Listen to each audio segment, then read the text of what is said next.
tunajua hii ni kinyang'anyiro ambayo haitaki pia tucheza na siasa, kwa sababu bado tunataka kiti.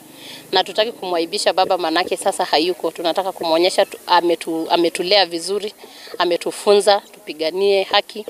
Kwa hivyo tunawaambia wafuasi wetu siku 3 tutamwona baba, alafu tuanze kampeni upya, tuanze kuvaa viatu, kung'ang'ana, ndio sasa tuanze kunyakua kiti hiki. Na tunawahakikishia tutakuja sasa door to door kufanya campaign, tukijua sasa hii kiti inabidi sasa sisi wenyewe tujitolee. Baada ya siku 3 tutatoa taarifa kamili ya schedule ya kuendelesha kampeni yetu, na tutahakikisha kwamba tutashinda. Hata tutarudi tu eneo hili kuhakikisha kwamba hii kiti tumenyakua. Na ninaomba wafuasi wangu wasipate shaka, kwa sababu chama iko imara na tutaendelea baada ya hiyo. Huyu ni Hira ambaye amelala, aliendelesha hii nchi miaka mingi, na tunajua ile kazi amefanya. Hajawahi lala, na hata sisi hatutalala.